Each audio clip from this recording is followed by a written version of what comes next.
Tak berkesudahan kasih setia Tuhan, tak habis-habisnya rahmat-Nya, selalu baru tiap pagi, besar kesetiaan Tuhan.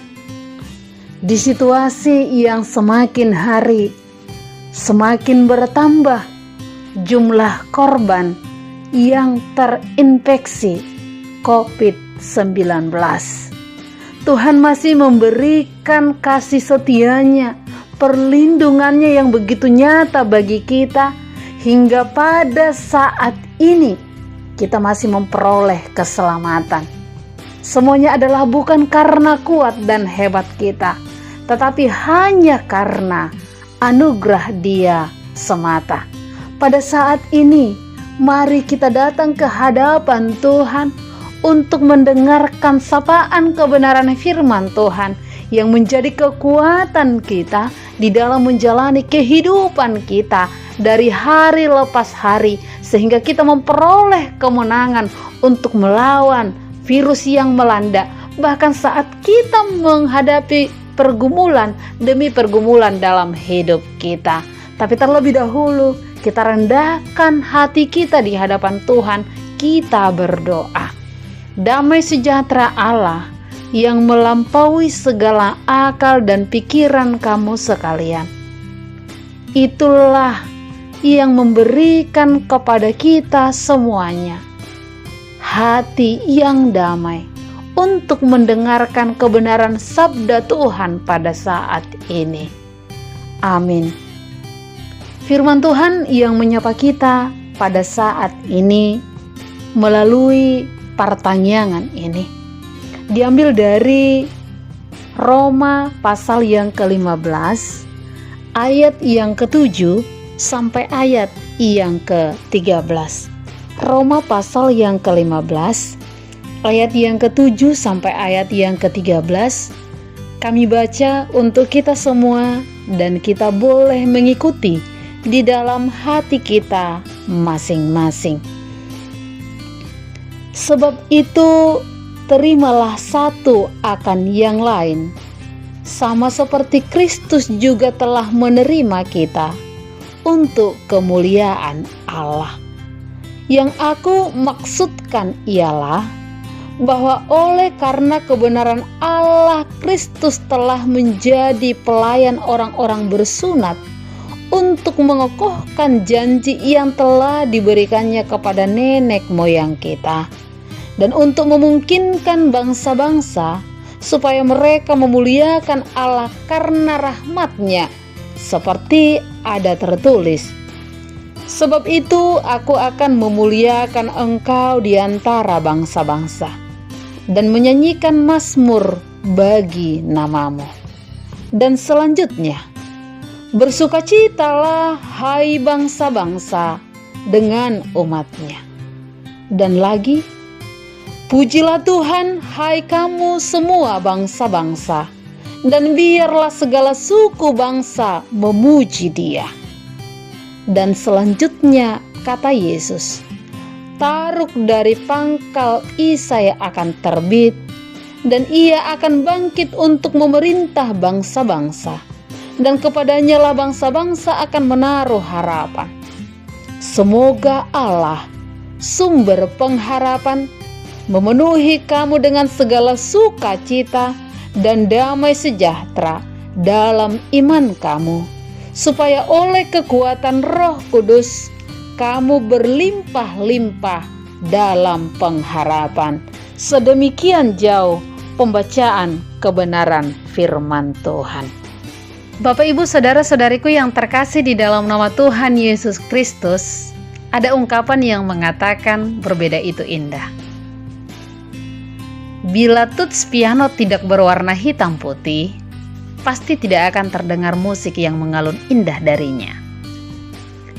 Bila lukisan itu hanya satu warna, pasti akan kurang menarik. Atau bila lagu tidak memiliki nada yang berbeda, pasti akan terasa hambar di telinga. Bila alam ini hanya memiliki satu warna, tentu kita tidak akan pernah mengenal arti keindahan.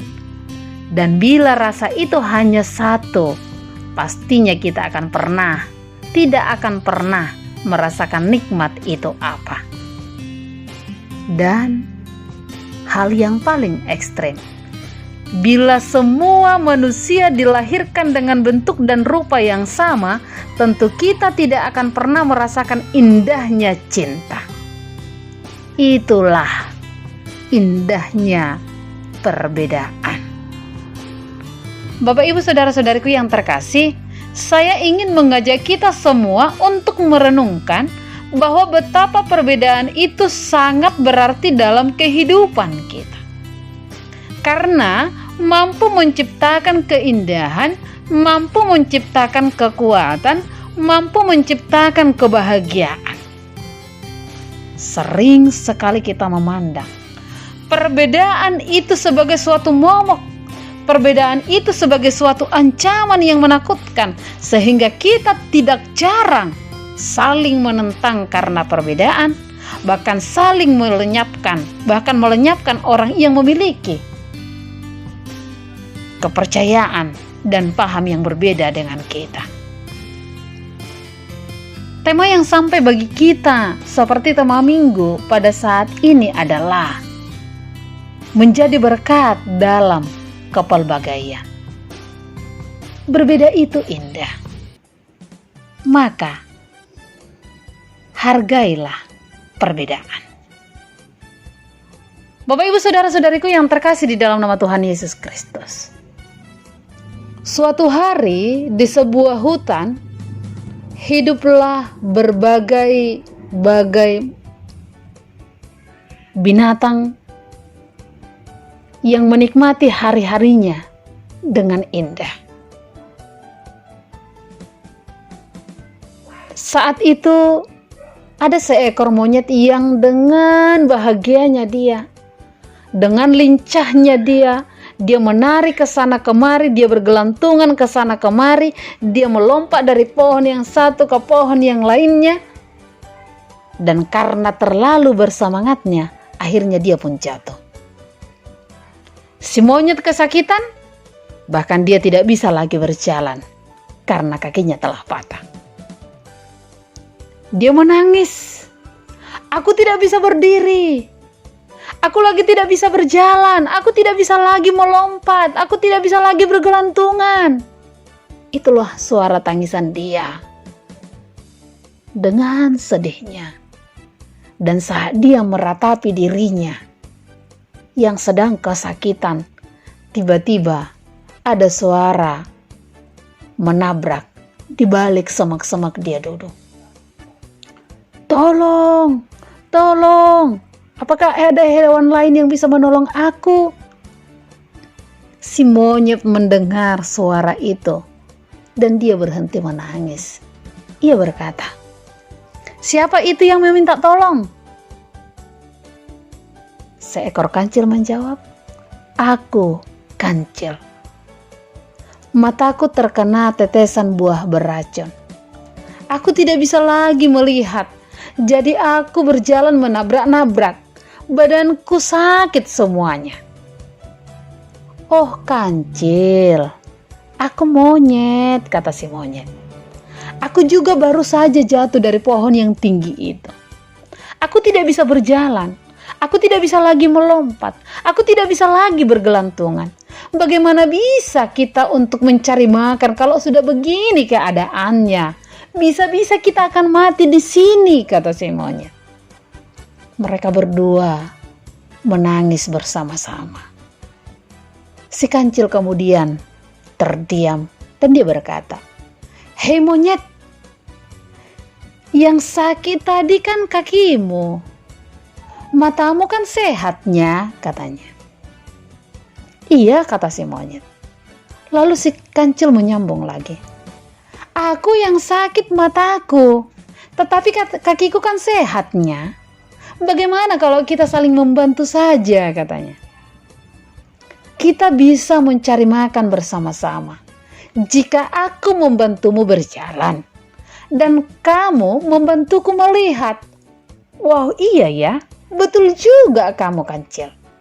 Okelah kalau begitu, aku akan naik ke punggungmu. Aku akan memberitahukan kepadamu Kita harus lewat mana supaya kau tidak menabrak-nabrak lagi? Itulah kata si monyet kepada si kancil. Akhirnya Bapak Ibu saudara-saudariku yang terkasih, si monyet dan si kancil pergi bersama-sama. Mereka saling membantu, bahkan akhirnya mereka mendapatkan makanan dan mereka tidak jadi kelaparan. Saudara-saudaraku yang terkasih di dalam nama Tuhan Yesus Kristus, inti daripada cerita itu adalah di mana keduanya, baik si monyet maupun si kancil, sama-sama menyadari, sama-sama menerima, dan sama-sama mengakui kelemahannya dan juga kelemahan orang lain. Keduanya sama-sama menerima, sama-sama menyadari, sama-sama mengakui kelebihan dirinya dan juga orang lain. Dan mereka tidak mau terpuruk dalam kelemahan mereka. Kadang mangdai nang nahina holongan di bagasan guarni Tuhan Yesus Kristus.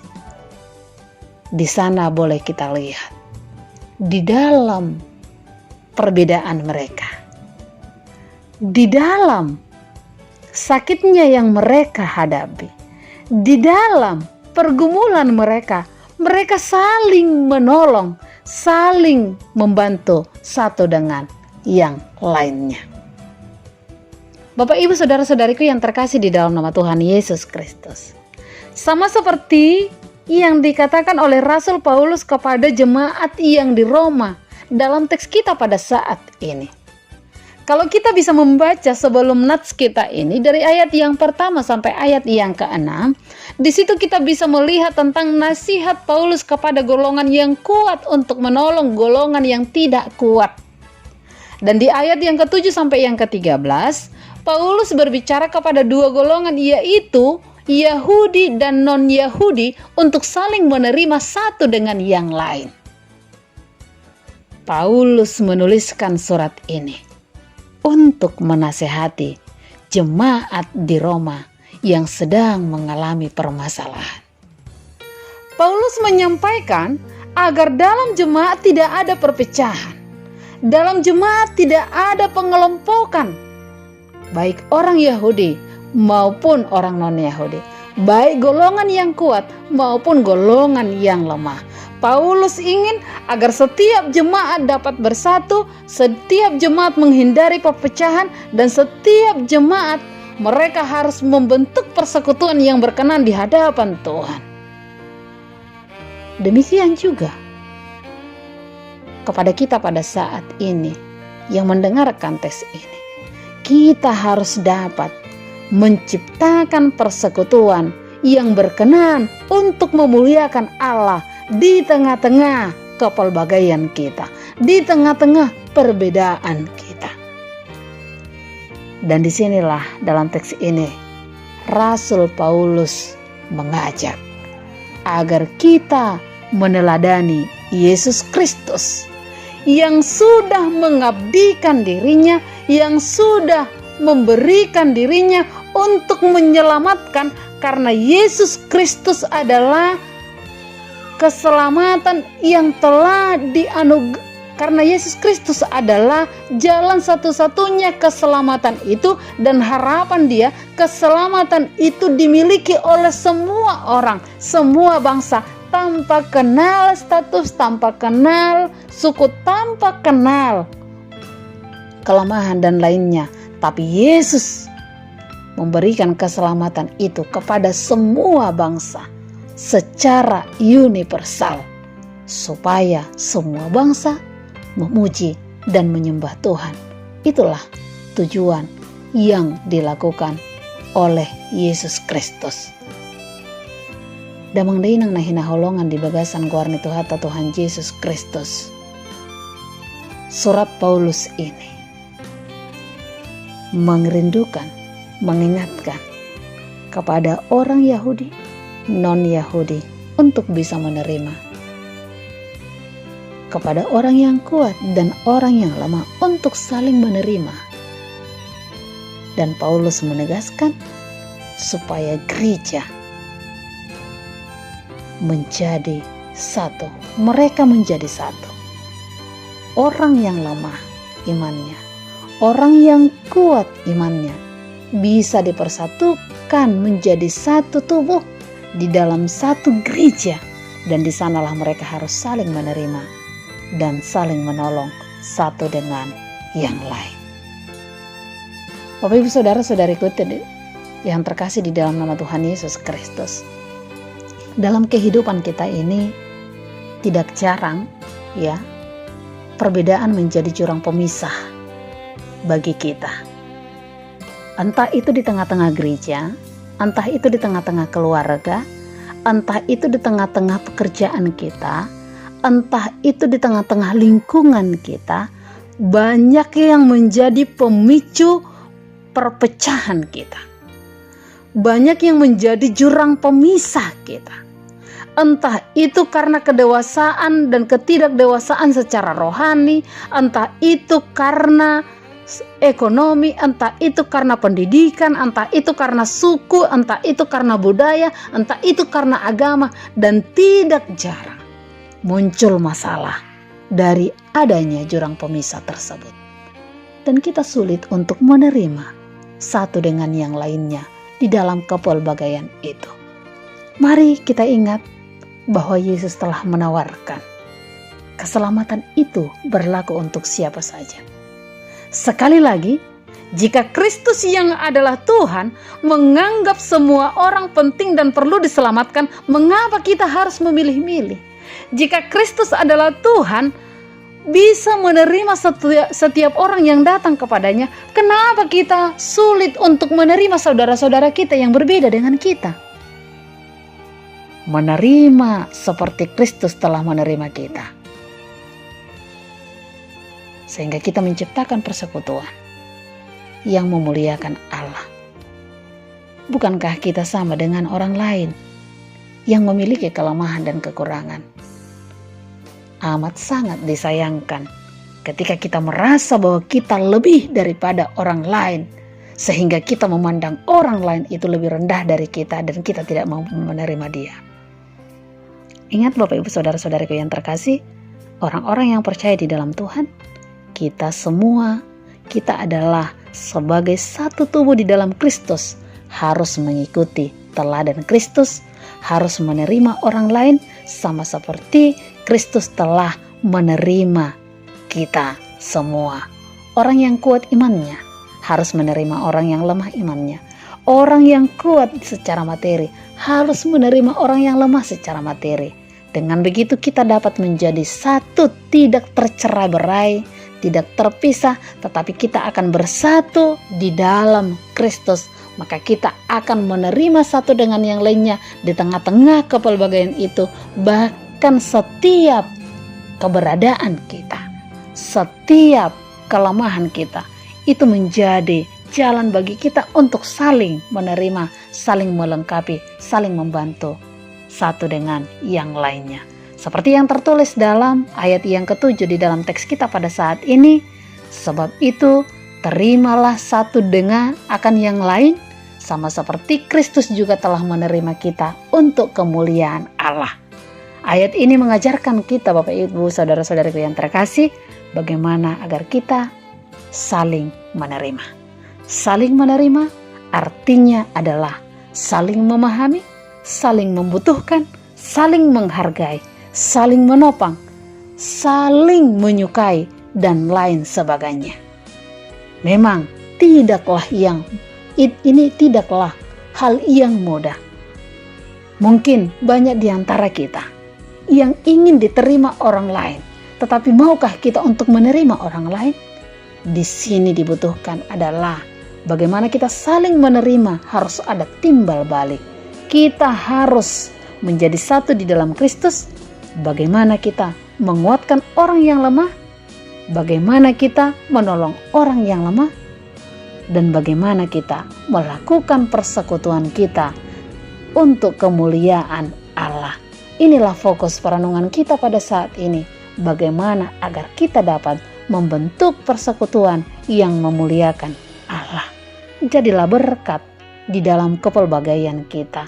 Dan biarlah hikmat yang daripada Tuhan membuka diri kita semua, membuka sesama kita, sekalipun kita di dalam perbedaan yang ada, kita bisa menghadirkan kasih, menghadirkan kebenaran di tengah-tengah yang berbeda, sehingga semua orang terberkati, kita terberkati, bahkan orang yang bersama dengan kita juga terberkati. Kiranya damai sejahtera Allah dan kuasa Roh Kudus melingkupi kita, agar kita mampu untuk mendengarkan bahkan melakukan kebenaran firman Tuhan. Amin. Kita berdoa. Terpuji dan termulialah Engkau ya Allah, di dalam nama Tuhan Yesus Kristus, yang mengajarkan kami pada saat ini melalui kebenaran firman-Mu, agar kami menjadi berkat di tengah-tengah kepelbagaian kami, agar kami menjadi berkat di tengah-tengah perbedaan kami. Kami bisa bersatu, melakukan persekutuan kami di dalam Engkau untuk memuliakan nama-Mu, baik di tengah-tengah gereja-Mu, di tengah-tengah keluarga kami, dimanapun Tuhan menempatkan kami. Kami bisa saling menerima satu dengan yang lain, sehingga kami bisa membuat persekutuan yang indah untuk memuji dan memuliakan nama-Mu. Bapa yang di sorga, pada saat ini kami tidak henti-hentinya berdoa. 3 bulan kurang lebih kami telah melalui ya Allah. Begitu banyak perjuangan kami di tengah-tengah COVID-19 yang masih ada hingga pada saat ini di kota yang kami cintai ini dan di negara yang kami cintai ini. Tuhan, mungkin kekhawatiran kami tidak seperti kekhawatiran kami di hari-hari yang lampau. Tetapi janganlah hendaknya kami menjadi terlena ya Allah oleh karena kesibukan kami, sehingga kami lupa untuk menjaga diri kami, menjaga imun tubuh kami, bahkan menjaga iman kami agar tetap senantiasa setia kepadamu. Ajar kami untuk selalu waspada, dan ajar untuk selalu menantikan Engkau di dalam persiapan yang mana kapanpun Tuhan memanggil kami telah siap sedia. Kami memohon kepadamu ya Allah, berkatilah kami, kuatkanlah kami, teguhkanlah iman dan pengharapan kami, agar kami senantiasa setia kepadamu. Terpuji dan termulialah nama-Mu, sekarang dan selama-lamanya. Jadilah kehendak-Mu. Amin.